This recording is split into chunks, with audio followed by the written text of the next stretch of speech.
Hello friends, welcome this class इंसानस pro biology. तो जैसा कि आप सभी को पता है कि हम लोग आईसीएमआर की तैयारी कर रहे हैं और आईसीएमआर की तैयारी 8 तारीख को, मतलब तैयारी नहीं, एग्ज़ाम 8 तारीख को होने वाला है।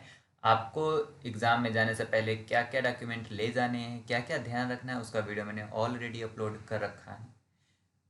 कुछ पीवाईक्यूज बचे हुए थे सन 2021 के, तो उसके लिए हम लेके आए हैं, जिसमें कल हमने टोटल 15 क्वेश्चन डिस्कस किया था और आज भी हम लोग ट्राई करेंगे कि 15 to 20 के लगभग जितना पॉसिबल हो सके उतना हम यहाँ पे भी डिस्कस कर लेंगे।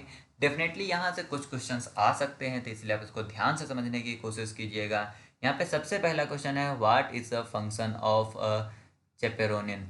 देखिए, जैसे एंजाइम किसी भी केमिकल रिएक्शन को जो उसकी स्पीड होती है, उस स्पीड को बढ़ाने के लिए एंजाइम यूज़ करते हैं, सेम वैसे ही अगर हमें प्रोटीन फोल्डिंग को तेज़ करना है, प्रोटीन फोल्डिंग के लिए जो सपोर्ट करने वाला मॉलिक्यूल्स होता है, प्रोटीन फोल्डिंग को जो सपोर्ट देता है और उस प्रोटीन फोल्डिंग को तेज़ करता है, दैट मॉलिक्यूल्स इज कॉल्ड चेपेरॉन। तेज़ करने का मतलब ये नहीं है कि उसको मतलब पुल या पुश करता है, ऐसा कुछ नहीं है। वो बस चेपेरॉन जो होती है उसकी एक मतलब फोल्डिंग के लिए जो बहुत ही अच्छा कन्फर्मेशन होता है उसको लाने में हेल्प करता है। तो चेपेरोनिन का फंक्शन जो होता है वो होता है प्रोटीन फोल्डिंग में सपोर्ट करना। तो हम लोग अगला क्वेश्चन पे चलते हैं। अगला क्वेश्चन भी काफ़ी इजी है। हाँ, डेफिनेटली इस क्वेश्चन पे आप हो सकती है कि आप नीचे कमेंट कर दो सर आपने गलत बता दिया, बट डेफिनेटली आप इसे जाके गूगल पे सर्च कर लेना। Colour of the earthworm body, जो आपकी अर्थवॉर्म की बॉडी होती है, इसका जो कलर है ये कलर ब्राउन होता है। ब्राउन होता है। ये मैंने इसलिए बताया क्योंकि अभी आप लोग इधर उधर भी किसी कोचिंग इंस्टीट्यूट के भी वीडियो देखे होंगे, आप उसके बुक को भी फॉलो कर रहे होंगे, तो वहाँ पे उन लोगों ने थोड़ा गलती कर रखी है, तो इसलिए इसको ध्यान से आपको देखिएगा। जब आपको किसी क्वेश्चन पे डाउट हो तो उसे गूगल पे सर्च कर सकते हैं, उसे आप स्टैंडर्ड बुक में सर्च करते हैं। फॉर एग्जांपल इस क्वेश्चन के लिए जो है आप आर.डी. बांस या ब्रुस्का जैसी बुक को फॉलो कर सकते हैं, आप जाके चेक कर लीजिएगा। जो कलर है अर्थवॉर्म का वो ब्राउन कलर होता है, और ब्राउन कलर जो होता है वो होता इसलिए है बिकॉज बॉडी जो है वो अल्ट्रा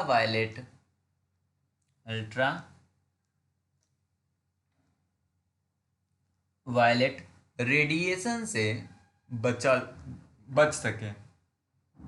और ये जो ब्राउन कलर है ये किस कारण से होता है अर्थवर्म का, वो होता है पोरफायरिन। मतलब पोरफायरिन मॉलिक्यूल जो होता है वो पिगमेंट जो है आपको अर्थवर्म को ब्राउन कलर प्रोड्यूस कर मतलब ब्राउन कलर देता है। लेकिन यह सिर्फ कलर प्रोवाइड करता है किसको, अर्थवर्म को। वहीं पे उनका रेस्पिरेटरी पिगमेंट जो है अर्थवर्म का रेस्पिरेटरी पिगमेंट आपका हीमो हीमोसाइनिन होता है। हीमोसाइनिन होता है। This haemocyanin is a copper containing pigment. Copper containing pigment. Haemocyanin जो होता है वो कॉपर कंटेनिंग पिगमेंट है, और जैसे ही हीमोसाइनिन ऑक्सीजन के साथ आता है, अगर हम यहाँ पे प्लस ऑक्सीजन कर दे, then they produce blue colour. तो इसलिए आपका जो अर्थवर्म है उसका ब्लड जो है वो ब्लू कलर का दिखाई देगा। और यह जो ब्लू कलर है यह तब होगा जब आपका ऑक्सीजनेटेड हो। मतलब क्या है कि ऑक्सीजन मॉलिक्यूल इस हीमोसाइनिन के साथ बाइंड हो। बट यहीं पे अगर आप ऑक्सीजन मॉलिक्यूल को रिमूव कर दोगे तो यह कलरलेस होता है। अगर ऑक्सीजन है तो हीमोसाइनिन ब्लू कलर का होगा, और वहीं पे ऑक्सीजन नहीं है तो वह जो है आपका किस कलर का होगा, कलरलेस होगा, हीमोसाइनिन, जो कि एक कॉपर कंटेनिंग मॉलिक्यूल है। इसके अलावा एक और मॉलिक्यूल होता है जिसको हम बोलते हैं क्लो CHLO chloro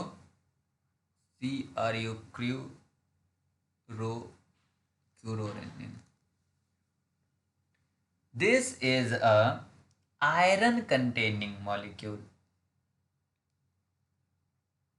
Iron containing molecule. This is a iron containing pigment. This is a iron containing pigment. और यह ग्रीन कलर का होता है. इसके अलावा एक और पिगमेंट होता है एनिलिड्स के केस में, वो भी यहाँ पे देख लो.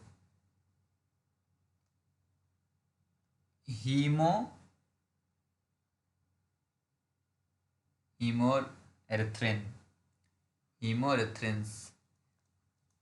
यह जो होता है यह भी आयरन कंटेनिंग है. ये जो टर्म मैं लिख रहा हूं कि कौन सा एलिमेंट इसमें है वो याद रखिएगा, मे बी वह पूछा जा सके. तो यह भी आयरन कंटेनिंग है, बट यह रेड पिगमेंट है. कौन सा पिगमेंट है? That is a red pigment. तो अब यहाँ पे आपको क्या क्या याद रखना है कि अर्थवॉर्म का जो कलर है ब्राउन, वह पोरफायरिन के कारण होता है. अर्थवॉर्म का जो रेस्पिरेटरी पिगमेंट है जो कि ऑक्सीजन को ट्रांसपोर्ट करता है, वह हीमोसाइनिन होता है. हीमोसाइनिन एक कॉपर कंटेनिंग पिगमेंट है. जब वहाँ हीमोसाइनिन के साथ ऑक्सीजन होगा तो वो ऑक्सीजनेटेड होगा, वो ब्लू कलर का होगा. और जब ऑक्सीजन नहीं होगा तो वो कलरलेस होगा. इसके अलावा दो आयरन कंटेनिंग पिगमेंट होते हैं. एक आयरन कंटेनिंग ग्रीन पिगमेंट है जिसे हम क्लोरोक्यूरोनिन कहेंगे, और दूसरा आयरन कंटेनिंग रेड पिगमेंट है जिसे हम हीमोरेथ्रिन बोलेंगे.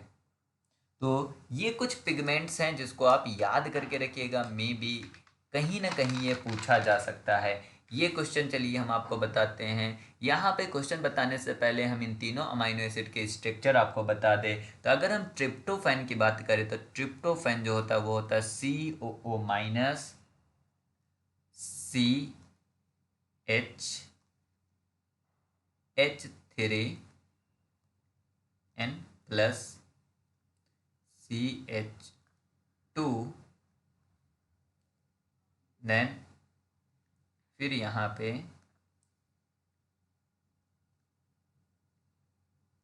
NH, फिर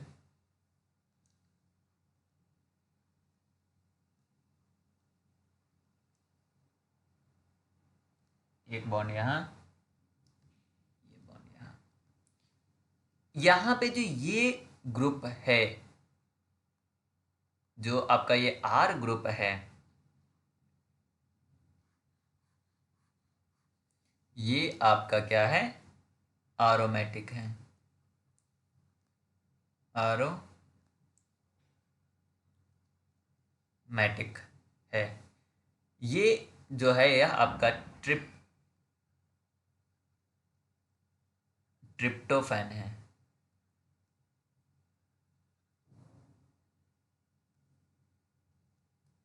अगर हम दूसरा बात करें दैट इज कॉल्ड हिस्टीडीन.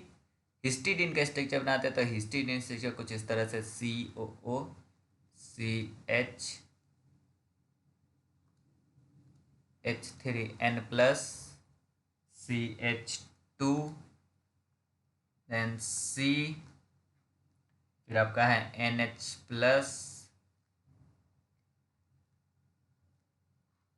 फिर है आपका ये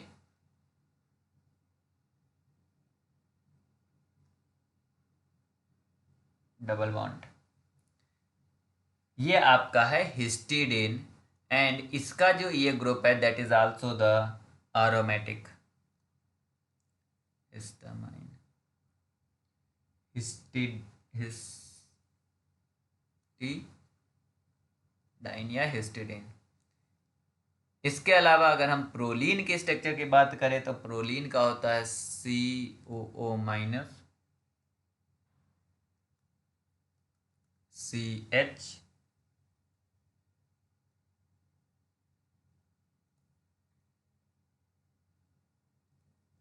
H2N,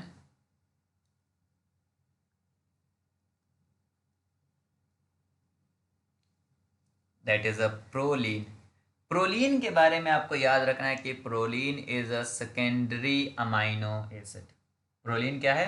proline is a secondary amino acid. The this is not the aromatic amino acid. याद रखिएगा, ये अरोमेटिक अमाइनो एसिड नहीं है। फिर हम बात करेंगे टायरोसिन की। फिर हम बात करेंगे tyrosine.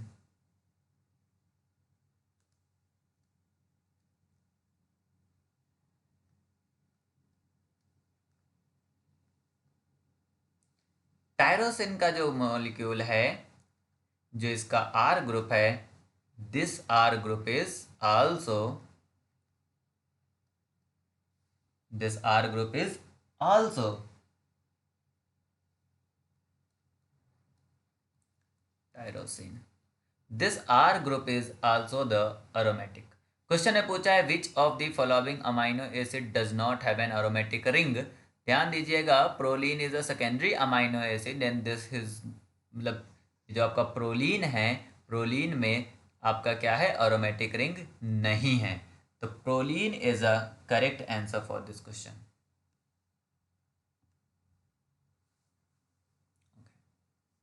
The first clinical application of gene therapy over a 4-year-old girl। देखिए, ये क्वेश्चन रिपीट हुआ है और ये क्वेश्चन को मैंने ऑलरेडी डिस्कस कर रखा है। ये 2022 में क्वेश्चन नंबर 97 पे ये आ चुका है। वहाँ जाके आप इसको देख लेना, उसमें मैंने इसके बारे में और भी कुछ एडिशनल इन्फॉर्मेशन दिया था। आज हम इसका सीधे आपको आंसर बताते हैं। करेक्ट आंसर है एडिनोसिन डीएमिनेज डिफिशियंसी। क्या है आपका? Adenosine deaminase deficiency. Next question में चलते हैं। The computational methodology that tries to find the best matching between the two molecule receptor and ligand. देखो, दो मॉलिक्यूल या दो मॉलिक्यूल का एक मॉलिक्यूल उसका रिसेप्टर या रिसेप्टर का किसी लाइगेंड के साथ मैच कर रहा है या नहीं, बेस्ट मैचिंग की बात करेंगे तो इसको पता जो लगाया जाता है, वो जो टर्म है कंप्यूटेशनल बायोलॉजी में, that is called a molecular docking. तो molecular docking is the methodology which is used to find out the best matching between the two molecule, a receptor and a ligand, या to protein, मतलब protein molecule, protein protein interactions, तो वो होगा या नहीं, सबसे best fit कौन सा मैचिंग है, दैट इज, मतलब this is find out by the methodology called molecular docking. Next question की बात करेंगे। तो नेक्स्ट क्वेश्चन इन्होंने लिखा है double resistant vector, resistance vector. Double resistance vector का मतलब है the vector which have a two antibiotic resistant gene, और वो भी टू एंटीबायोटिक, दो डिफरेंट एंटीबायोटिक की बात हो रही है। अगर दो डिफरेंट एंटीबायोटिक की बात करेंगे तो PBR 322 जो है ये रखा होता है, एक या एम्पेसिलिन, एम्पेसिलिन के लिए सिलेक्टेड है, और दूसरा यह टेट्रासाइक्लिन के लिए, टेट्रासाइक्लिन के लिए। तो यह आपका एम्पेसिलिन रेजिस्टेंट और टेट्रासाइक्लिन दो डिफरेंट जो एंटीबायोटिक है उससे रेजिस्टेंट होता है। तो यही क्वेश्चन पूछा गया है, डबल रेजिस्टेंस बैक्टर। तो डबल रेजिस्टेंस बैक्टर आपका PBR 322 होती है, जो कि एम्पेसिलिन और टेट्रासाइक्लिन के लिए, इन दोनों के लिए रेजिस्टेंट होती है। नेक्स्ट क्वेश्चन की बात करेंगे तो नेक्स्ट क्वेश्चन में पूछा गया है कि radio active DK of the nucleus emit which of the following electromagnetic radiation. ध्यान दीजिएगा, रेडियो एक्टिव डीके, न्यूक्लियस की बात हो रही है। अगर हम न्यूक्लियस की बात करेंगे तो न्यूक्लियस के अंदर रेडियो एक्टिव डीके जो होता है तो यह गामा रे देता है। यहीं पे एटम के अंदर इलेक्ट्रॉन के रीअरेंजमेंट से जो रेडिएशन प्रोड्यूस होता है, दैट इज कॉल्ड अल्फा रे। But in this question ask that nucleus की बात हो रही है। अगर न्यूक्लियस के अंदर आपका रेडियो एक्टिव डीके हो रहा है। Radioactive decay related to the nucleus अगर कोई पूछेगा तो आप आंसर लगाओगे गामा रे। अगर यहीं पे इलेक्ट्रोमैग्नेटिक रेडिएशन ये पूछे कि एटम के अंदर इलेक्ट्रॉन के रीअरेंजमेंट से क्या होता है, तब आप लगा के आओगे आंसर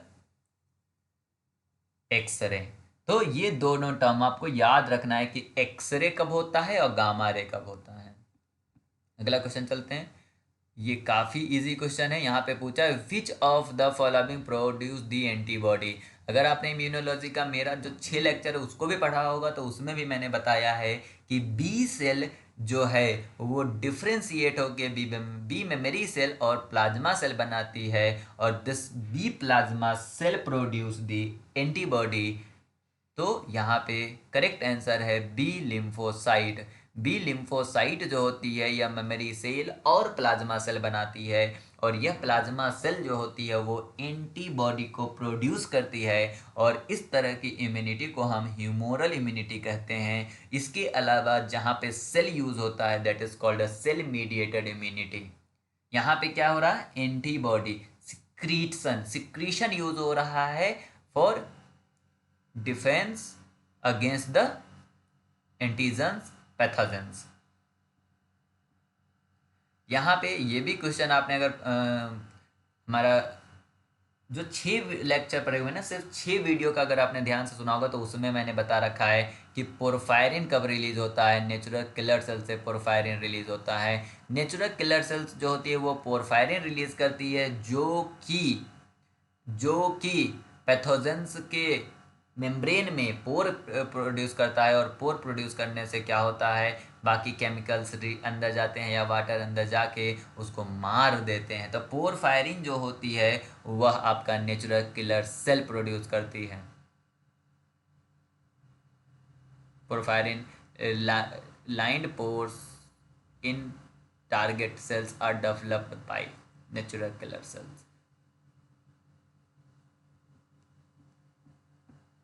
यहाँ पे देखिए क्वेश्चन पूछा गया है type of the immunity is developed after exposure to the pathogen. Pathogen nature से आया है, मतलब आर्टिफिशियल तो हो नहीं सकता, मैंने एक्सपोज तो करा नहीं है। अगर कोई भी पैथोजन को आप लो और आप पकड़ के जबरदस्ती किसी एनिमल के अंदर डालोगे तो दैट इज कॉल्ड आर्टिफिशियल। अगर पैथोजन ओरिजिनल होता है तो दैट इज कॉल्ड एक्टिव।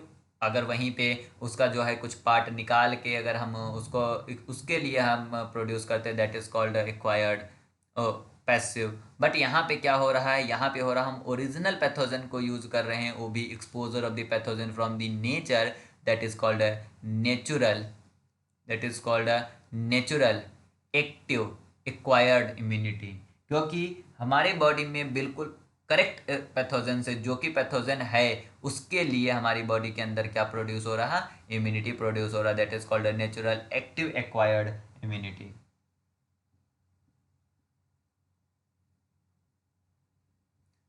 चलिए आज यहीं पे ख़त्म करते हैं और हम लोग नेक्स्ट वीडियो में बाकी बातें डिस्कस करेंगे। तो अभी हम लोगों ने 10 क्वेश्चन आज यहाँ पे डिस्कस किया है। Thank you for watching this video. Bye bye.